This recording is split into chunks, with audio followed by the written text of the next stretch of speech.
Oi, gente, estamos aqui para mais uma troca de casal. Aliás, nós vamos fazer uma troca de casal hoje, que é um verdadeiro luxo. A gente vai fazer uma troca de casal com a Regina Navarro Lins e com o Flávio Braga, que é assim, não haveria um casal melhor para a gente fazer uma troca de casal, né, Regina? Eu já estou tirando a roupa aqui. Então, estou aqui eu, Fernanda Carlos Borges, e o Beto Castro para essa nossa troca de casal. Regina e Flávio, que bom que vocês toparam, viu? Fico muito feliz com isso. Que bom, curiosíssima para saber como é essa troca de casal. A nossa troca de casal, Regina, é etnológica. A nossa ideia é fazer conversas trocando assim, um conhecimento sobre como que as pessoas passam a se interessar por alguns assuntos e a produzir nas suas próprias vidas novos modos de vida, né? Reorganizar a sua vida a partir de uma situação cultural, social, histórica, né? Geralmente se pensa, o intelectual tem lá uma ideia como se fosse um cálculo matemático. Não é assim, né? A gente se interessa por um assunto porque aquele assunto pega as nossas vidas. E aí a gente começa a estudar aquilo e leva adiante. Então, eu queria saber de ti, do Flávio, isso. Como foi que você se interessou pela questão do sexo e do relacionamento, do jeito que você se interessou? Quando eu estava no curso normal, aos 15 anos, assistindo uma aula de uma professora, uma aula de psicologia, naquele momento eu falei assim, vou estudar psicologia. Eu tinha 15 anos, já faltava fazer os 3 anos normal, vestibular. Aí eu fiz psicologia, sempre pensando em fazer clínica. Quando acabei psicologia, fiz especialização em clínica 2 anos, depois fiz 4 anos de formação psicanalítica. E na minha vida profissional, eu dava aula na PUC de manhã, 2 vezes por semana, a manhã toda, e tinha consultório. Era isso, era uma psicanalista normal, como várias outras. Depois de 20 anos de consultório, porque agora eu já tenho 46 anos de consultório, depois de 20 anos de consultório, começou a me incomodar profundamente. Eu sentia que os pacientes sofriam demais por questões relacionadas a amor e sexo. As relações amorosas, casamento, falta de tesão no casamento, separação, e todos esses... Mas era um sofrimento tão grande que eu comecei a me dar conta de que eu achava aquele sofrimento desnecessário, tinha alguma coisa errada ali, por que se sofria tanto? Aí eu descobri uma coisa que eu acho que eu sou apaixonada, que é a história das mentalidades. Então, a história das mentalidades é o seguinte, na história que nós aprendemos no colégio, a gente estuda fatos, guerras, capitanias hereditárias. Os franceses, meados do século XX para cá, começaram a estudar a vida íntima das pessoas.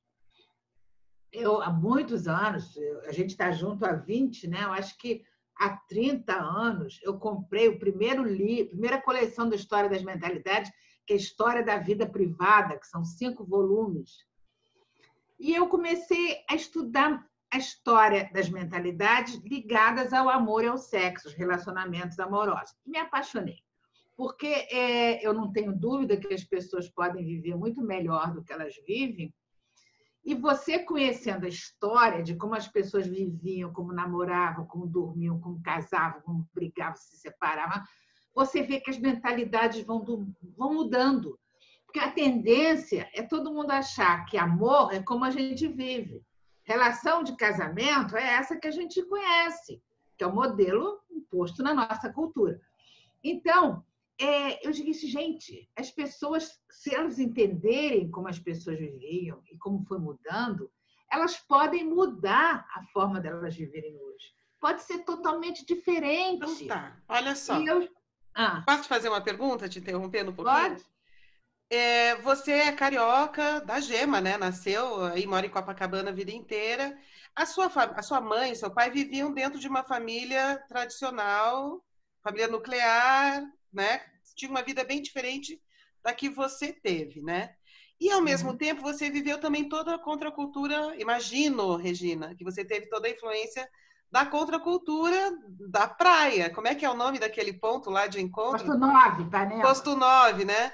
Então, assim, além do teu interesse pelos teus pacientes, também eu acho que havia em você uma disposição, vamos dizer, uma disponibilidade para entender esse drama amoroso e sexual de um modo diferente, como um psicanalista, por exemplo, que acreditasse no modelo de vida da tua mãe e do teu pai faria. Aham, sem dúvida. O que acontece é o seguinte: desde muito criança, eu fui contestadora. A lembrança mais antiga que eu tenho foi no prédio que a gente morava em Copacabana, e a gente tinha umas amiguinhas que moravam no primeiro andar, e a mãe botou de castigo, não deixou elas descerem para brincar. E eu fiz um discurso para a mãe. Aí, eu devia ter uns 7 anos. Foi. Aí a mãe falava assim: você é advogado do diabo. E eu sempre contestei os valores da minha mãe. Meu pai morreu quando eu tinha 14 anos, ele morreu num desastre de avião na ponte aérea Rio-São Paulo, e eu era muito ligada nele. E fiquei, minha mãe era muito jovem, ela tinha 37 anos quando ficou viúva, eles se davam muito bem, se adoravam e tal. Eu tinha uma irmã, fiquei eu, minha irmã e minha mãe. E minha mãe era extremamente conservadora, no sentido de que era muito uma coisa da época. Os anos 50 e 60. Não, tem uma coisa muito boa que eu agradeço ela sempre, é que ela nunca falou em religião. Porque isso poderia ter complicado um pouco a minha trajetória, como eu tenho várias amigas que foram educadas acreditando no pecado, na culpa, enfim, tudo. Mas ela tinha verdadeiro pavor, que é uma questão muito típica da época.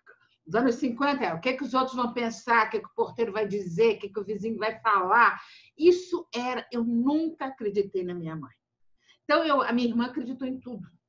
Então, o que acontece é o seguinte: eu nunca, em momento nenhum, eu acreditava no que ela dizia. Eu dizia assim: acho que ela está louca. Porque como ela pode acreditar? O que o porteiro fala? O que tem o porteiro falando? Eu não estou nem aí para o porteiro falar, não falar. Então, eu sempre bati muito de frente com ela. Tive muitas brigas com ela e sempre eu propondo uma abertura, uma liberdade. Sempre vivi a contracultura, vivi os anos 70 na Praia de Ipanema. Depois eu me casei em 71, em dezembro, me separei em janeiro de 77, me desquitei, porque não havia divórcio. O divórcio surgiu em dezembro de 77. Como eu me desquitei em janeiro, eu sou desquitada. Então, mas aí eu me desquitei, minha filha tinha 2 anos, eu já tinha aquela turma lá em Ipanema, que eu passei então a frequentar, e foi uma vida muito divertida sempre. Bom, Regina, posso fazer um parênteses? Quer dizer, você pôde não acreditar na tua mãe porque tinha uma narrativa alternativa no teu meio, né? Acho que isso é importante. Olha, Fernanda, eu já pensei muito de onde veio isso. Então, a minha suposição, porque essas coisas a gente não pode afirmar, eu tive uma avó, mãe da minha mãe, que fui apaixonada por ela, lá por mim. A minha avó veio do Líbano com os pais e o irmão aos 13 anos. Quando ela tinha 14, os pais apresentaram um noivo dela, que era um homem de 38, um libanês que não falava português. Aliás, a minha vida inteira, uma vez por mês, ele levava coisa lá em casa, não falava português. A gente não entendia direito o que ele falava um português péssimo. E minha avó, não, inteligentíssima. Quando eu nasci, ela já falava perfeitamente, imagina. Bom, aí o que aconteceu? A minha avó teve 4 filhos. 3 mulheres e um homem. Minha mãe foi mais velha. Quando as meninas eram crianças, minhas tias eram crianças, o meu avô cismou, determinou que as meninas não precisariam estudar. Por quê? Para escrever carta para namorado? Para quê? Eu não sei os outros detalhes, mas a minha avó se desquitou nos anos 30 e criou sozinha os 4 filhos.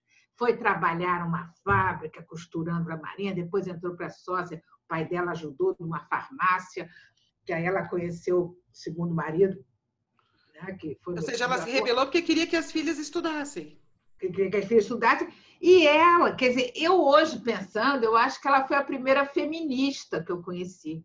Porque, gente, nos anos 30, você se diz que está com 4 crianças, e a minha mãe deve ter se preocupado tanto na época em ter que ser muito família, muito mulher direita, porque a mãe era desquitada.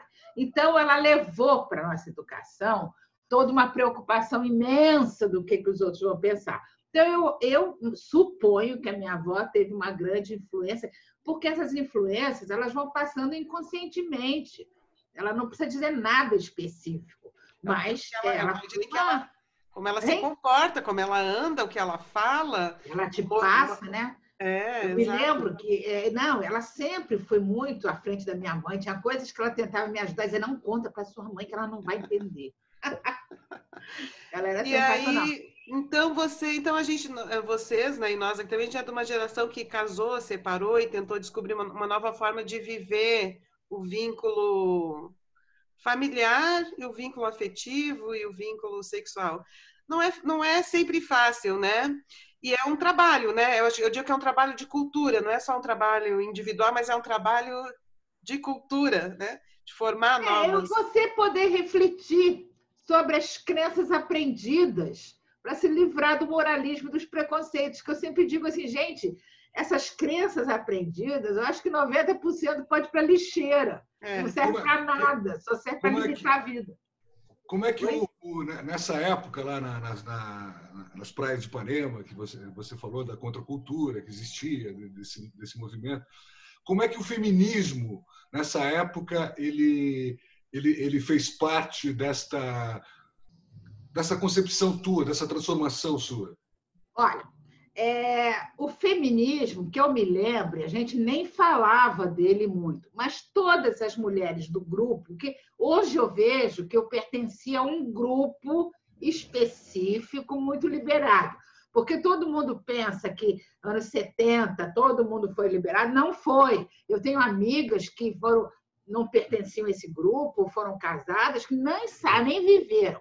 Agora, o feminismo, eu não me lembro dele ser muito falado nos anos 70, nesse grupo e tal, mas as mulheres tinham total liberdade sexual. Liberdade de namorar, liberdade de sair, de liberdade de ir para uma festa, depois ir transar com a pessoa. Não passava pela cabeça da gente o que fulano vai pensar, o que não vai transar no primeiro dia. Não, isso não existia nesse grupo. E eu acredito que nos grupos mais liberados, porque muita gente até hoje tem essa preocupação de não transar no primeiro dia, porque eu sempre digo, uma submissão ao homem, né? Mas vide o momento que estamos vivendo, né? De um renascimento ultraconservador, inimaginável para o século XXI, mas depois eu quero voltar nisso também. Antes disso, eu queria dar um pouco a palavra para falar um pouquinho com eles. O Flávio também foi revolucionário também, na época dele, total. Flávio, você não é um cara que viveu uma vida convencional, né? Você se envolveu com Pasquim quando era jovem, você morou no Rio Grande do Sul, que é a terra dos machos de galocha. Você casou com a Regina, publicou vários livros assim também interessantes sobre política, também sobre sexo e relacionamento. O Flávio tem 19 livros, eu tenho 13, a gente fez 5 juntos. Aí. Vai falar. Eu comecei a publicar depois da minha relação com a Regina. Só publiquei um livro antes de conhecê-la. A maioria dos meus livros é ligados à questão da sexualidade, tudo, que eu descobri na teoria com a Regina. Eu já praticava muito sexualidade, mas sem teoria nenhuma. Comecei a ler a respeito e tal, depois que conheci a Regina, né? Eu agora estou escrevendo um romance sobre o amor romântico, que eu não tinha a menor ideia do que fosse e tal, né? Eu mergulhei, mas li tanto sobre o amor romântico, e pensei tanto sobre ele que estou escrevendo. Estou no fim já, aproveitando Mas eu estudei, fui com 5 anos, nasci em São Paulo, né, no estado de São Paulo, na cidade, na capital, e minha família foi para lá, eu tinha 5 anos, fui criado lá e tudo. Quando peguei o auge da ditadura, né, com 70, eu não escrevia livros, mas escrevia peças de teatro e tal. A minha primeira peça foi proibida, a primeira peça que eu escrevi, em 74. Depois eu fui expulso da escola, fui proibido de estudar pela lei Na universidade. De entrar na universidade. E aí Por causa da censura dessa peça? Não só por causa da censura, mas um grupo que eu tinha, não era um grupo político de guerrilha, nada disso, mas era um grupo de agitação cultural, assim, né? Eu comecei porque eu descobri que a peça estava proibida, a peça chamava-se Supermercado, e ela estava integralmente proibida e tal. Mas aí eu descobri que se você podia viajar pelo interior do estado com uma peça infantil, porque lá no interior do estado o delegado de polícia é que tinha que ir e assistir antes. E o delegado tinha que ler a peça inteira e ver se a peça era aquela. Imagina esse delegado de polícia do interior. Aí eu comecei a viajar com a minha peça e com o certificado de censura de uma peça infantil. Fiz muito isso, né? Aí quando descobriram dessa confusão toda, eu fiquei só 24 horas preso mesmo. É engraçado. Agora a gente ri, né? Pois é. São formas de burlar censuras, formas de burlar a ditadura, forma de burlar né? a censura, isso, tá, exatamente. Aí perdi, aí depois fui proibido de estudar, proibido de fazer teatro em Porto Alegre. Aí caí muito nas drogas também, mas assim, nas drogas numa festa, né? Mas aí passou depois. Vivo bem inteligente, né? Conseguindo pensar ainda e tal. E aí aí vim para o Rio fazer uma peça junto com um amigo, juntamos um grupo, vim para cá em 89. E aí ainda conheci o Jaguar, conheci o pessoal do Pasquim, tal, aí já estava virado, 81, 82, e descobri que o Jaguar estava fazendo os pasquins regionais. Tinha um pasquim em Bahia, tinha um pasquim em São Paulo. Eu disse, vou fazer o pasquim em Porto Alegre, o pasquim em Rio Grande do Sul. Peguei uma carta com ele, voltei para Porto Alegre e criei o pasquim do Rio Grande do Sul. Foi muito legal. Mas um ano depois foi fechado também, pelas pressões da justiça lá, porque nós noticiamos que os juízes todos pegavam dinheiro que era dos bandidos todos, pegavam e distribuíam entre eles. Aí nós não noticiamos isso, foi um horror e tal, acabaram com o pasquinho, né? Então, aí eu criei uma outra revista também nacional de quadrinhos e voltei em 88 para cá. Rio de Janeiro.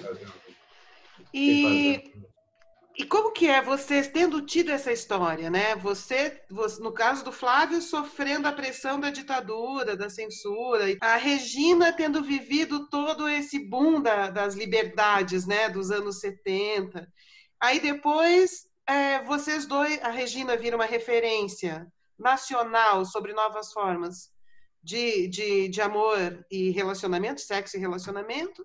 O Flávio colabora com esse trabalho, vocês dois produzem pra caramba sobre isso, e vem o governo Bolsonaro, que não é só o Bolsonaro, não é o Bolsonaro, né? É toda uma onda super conservadora de pastores dizendo o que o teu bisavô dizia, Regina, que as mulheres não devem estudar para não terem a cabeça maior do que a do marido, e isso destrói o casamento. É a Damares que diz que a mulher tem que ser obediente ao homem, submissa ao marido. Então, como que é para vocês estarem vivendo esse momento? Eu sei, Regina, que você já me contou algumas vezes que você já recebeu xingamento muito antes do bolsonarismo, né? Você escrevia no Jornal do Brasil, assim, às vezes você é atacada por pessoas fanáticas a esse ponto. Piorou agora? Como é que tá para vocês viver este momento? Olha, agora é o seguinte, eu fui muito atacada, quer dizer, eu acho que há 20 anos ou 25 era bem mais atacada que agora, porque, Fernanda, acontece o seguinte, na década de 60, a partir da pílula, começou um processo, uma profunda mudança na forma de pensar e viver, na mudança das mentalidades, que nós estamos no meio desse percurso, né? Então, eu não acredito em volta.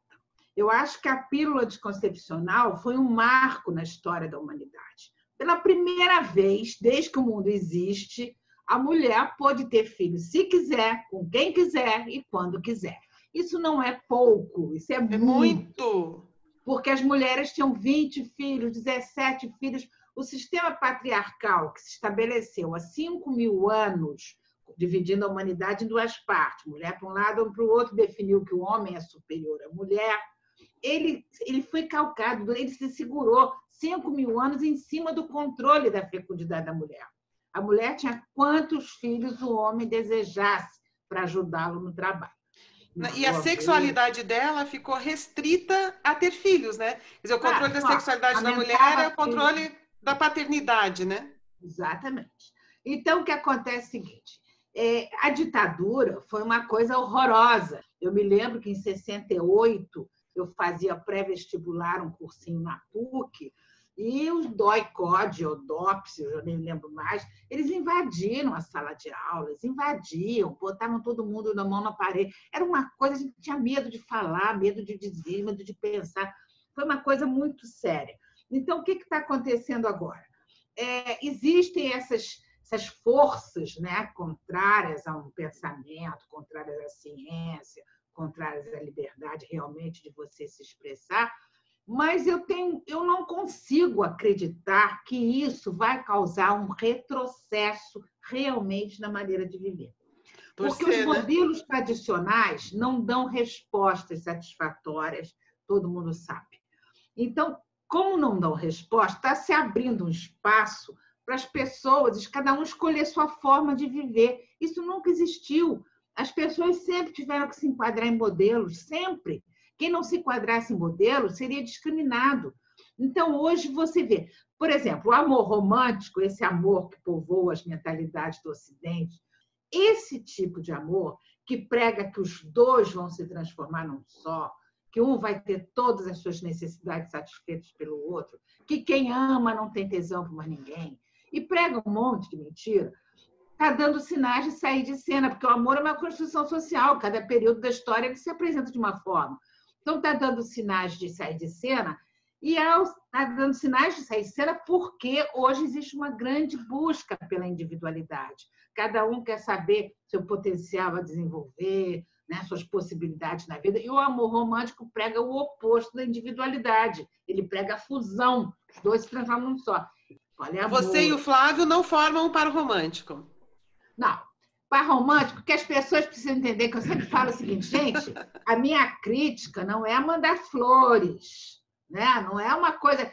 A minha crítica não é paixão também, as pessoas acham que aí não é poder se apaixonar, né? Pode se apaixonar, são pode tudo. Ideais desse amor. O ideal é que cada idealização você atribui coisas ao outro que o outro não tem, características. Aí na convivência você não consegue mais idealizar. Suportar, óbvio, né? Ver coisas. E é a alma gêmea, a completude o tempo todo, imagina, a satisfação máxima. Então, hoje, eu me bato muito que uma questão que é fundamental para as relações é o respeito à individualidade do outro. Isso é uma coisa muito nova, porque na nossa cultura já estava implícito que quando você casava, você podia se meter na vida do outro à vontade. Vocês conseguem, entre vocês, manter essa distância necessária para que cada um consiga ter a sua própria vida sem que ela seja controlada pelo outro, mesmo morando na mesma casa? Olha, uma vez no programa Amor e Sexo, a Fernanda me perguntou, você nunca sentiu ciúmes? Eu falei, olha, eu não nasci em Marte, eu nasci aqui. A gente tem todo um condicionamento cultural, né? Agora, eu acho assim, a gente se sente ciúme, tem que morder o dedo, tem que bater a cabeça na parede, não pode jogar em cima do outro, porque a gente foi condicionado a sentir ciúme. Então, eu tento, né? A gente tenta, porque eu acho que quem vai lucrar com todas as mudanças realmente são as próximas gerações. Talvez os filhos da minha neta, ou, sei lá, os netos da minha neta, mas a gente já pode aproveitar bastante. Eu acho que o respeito ao jeito do outro ser, do outro pensar, de se comportar é fundamental. Eu acho como é que vocês veem por exemplo, como é que vocês veem a questão do capitalismo, que ele oprime tanto, principalmente a classe média e a classe mais pobre, né? Que condiciona essa classe média, por exemplo, que não tem assistência do governo, aí, por exemplo, para essas igrejas mais radicais, e com isso acaba fortalecendo um comportamento, né, tradicional, um comportamento que não tem nada a ver com essa coisa mais libertária que houve na sociedade. A classe pobre acaba sendo oprimida de todas as maneiras e até pela própria igreja, onde ela busca refúgio, porque o Estado não dá aquilo que ela precisava. Como é que você vê o capitalismo nisso? Ele está falando um capitalismo absurdo como o nosso brasileiro, né? Capitalismo Como é que vocês veem? assim, pior capitalismo possível, forçando as pessoas a serem socorridas num ambiente que as torna super conservadoras, retrógradas, né? Cada vez mais. Eu queria até colocar uma coisa que falou antes sobre a questão política que a gente está vivendo e tal. Esse fechamento, né, pela direita é um movimento global. Né? É um movimento global porque a direita está sentindo que a globalização vai alterar, está alterando já as elites. Então, eles estão pegando qual é a segurança deles? São as igrejas, são aqueles movimentos, né, reacionários mais antigos, né, buscando lá a ideia de nazismo, de coisa e tal. Aí tem a frase do Marx, que eu gosto muito, né, que a história só se repete como farsa, né? E está se repetindo. Por isso que nós temos muito aqui uma discussão se esse negócio se vai se consolidar uma ditadura militar no Brasil. Eu não acredito nisso. Eu não acredito porque não que a situação que a gente esteja vivendo não seja ruim e tudo, mas nós não vamos ter aquela ditadura militar tipo daquela coisa lá, porque é outro momento que a gente está vivendo. A economia não permite isso, as lideranças internacionais, entende, que querem outra coisa e tal, querem o andamento do capital. Não que isso seja bom necessariamente, não é isso, mas é outro tipo de elite que está se formando, é outra coisa. Outro tipo de controle, né? Outro tipo de controle. Outro tipo de controle. Mas responde a pergunta do Beto. Exatamente. Não, responde. Da igreja, botar as pessoas na igreja. Eu acho que a igreja é uma das forças que essa direita que está tentando, entende, sair do buraco usa. Não só no Brasil, entende, no mundo inteiro. Mas também não acredito também que vá ter uma força suficiente assim para se consolidar, como por exemplo, como maioria no Brasil. Não acredito que isso vá dar certo. Olha, para ser bem sincero, eu tenho mais medo do PSDB do que do Bolsonaro. Tá? Mas eu não sei. Não, o PSDB é o responsável pelo que aconteceu, né? O golpe foi o PSDB que deu o primeiro chute. Com certeza. Eles nunca imaginaram, mas eu ia mudar de assunto, mas eu fico com tanta raiva, porque nós dizíamos, se você criar um inimigo interno muito forte, vocês vão acender o fascismo. Vocês estão chocando o ovo da serpente. Todas as pessoas com quem eu convivo sabiam isso. O PSDB não sabia. O PSDB não sabia. Fernando Henrique, intelectual sociólogo, não sabia. Que era isso que eles estavam fazendo. Eles achavam que eles iam criar um inimigo interno. Petista, né? O petista, ou que é o judeu, ou não sei o quê, e que eles iam sair de boa com o pensamento liberalzinho. Eles não entenderam que é o fascismo que responde a isso. Exatamente. Nessa questão da moral sexual, contra a corrupção, pela família, tudo isso, né, como um desejo de conter a degeneração.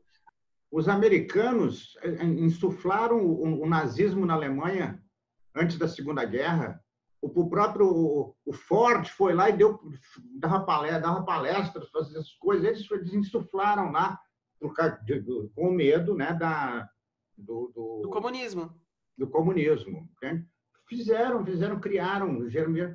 Estava esperando uma outra coisa. Aí surgiu um Hitler da vida e deu aquilo que deu. Então, pois então. Aí agora ficam os jornalistas que foram golpistas. É. Tô tão apavorada com o Bolsonaro. Mano, a gente São falava, Paulo, você não sabia? né, essa igreja mais radical que a gente conhece, inclusive tem uma aproximação hoje com as milícias, né? Então, isso está se tornando uma coisa mais forte do que a gente está julgando, né? E isso influencia em tudo, não só em termos de comportamento, mas em termos políticos mais abrangentes, né? E sexuais acabam em decorrência também. Não é isso, Regina, ou não?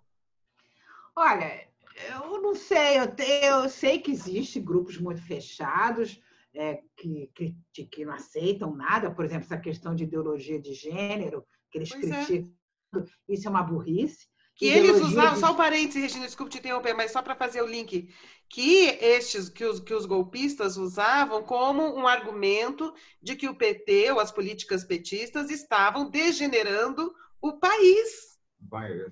Então, tem uma relação entre uma coisa e outra, porque toda campanha de petista tinha um forte caráter sexual. E eles não sabem o que é ideologia de gênero, porque ideologia é a visão que você tem de mundo, que você quer. A ideologia de gênero surgiu com o patriarcado há 5.000 anos, quando dividiu e disse: isso é coisa de mulher, isso é coisa de homem. Homem não chora, mulher usa rosa, homem usa azul. Isso é que é ideologia de gênero. Exato. O homem pode trabalhar, a mulher tem que cuidar de filho. Né? Entendeu? Isso é ideologia de gênero. Então, eles falam como se a ideologia de gênero fosse transformar menino em menina. Eu peguei um táxi outro dia, antes da pandemia, que agora nem táxi eu pego, não saio de casa. Aí o motorista falou assim: minha senhora, eu estou com muito medo que meu filho de 6 anos vai entrar na escola e esse negócio de ideologia de gênero vão querer transformá-la em menina. Então, esse é o nível do... Olha, mas isso é preocupante, né? Hein? Mas isso não é preocupante também? Não, isso é, mas olha, eu fico vendo assim, o que você observa das pessoas hoje questionando o amor romântico, questionando esse modelo de casamento. Eu escrevi meu último livro, Novas Formas de Amar, porque eu comecei a receber nos últimos 5 anos, 46 anos de consultório, eu nunca tinha visto esse conflito. O casal marcava a hora, quando chegava, o conflito uma das partes tinha proposto a abertura da relação e a outra parte se desesperou. Isso começou a acontecer com tanta frequência, eu recebendo mensagens também, que aí eu fiz o livro Novas Formas de Amar, entrevistei muita gente, avaliei toda essa transformação e tal. E hoje eu faço as lives que eu faço toda semana, lives, algumas eu faço sozinha, só respondendo a perguntas. Tem 2 perguntas que são campeãs. Primeiro, eu quero abrir a relação. O que eu digo para meu marido que eu quero abrir a relação? O que eu digo para minha namorada que eu quero abrir a relação? É impressionante. Então, as pessoas já estão numa outra etapa, já estão questionando essa exigência de monogamia. Não há problema nenhum alguém ser monogâmico, porque não pode ser forçado a ser monogâmico. Então, eu acho que é isso que as pessoas estão começando a questionar. Eu vejo uma mudança, o aumento do número de grupos de poliamor, o aumento do número de grupos de relações livres. Então, quer dizer, eu acredito que daqui a um tempo menos pessoas vão querer se fechar numa relação a 2 e mais gente vai optar por relações mais livres, relações múltiplas.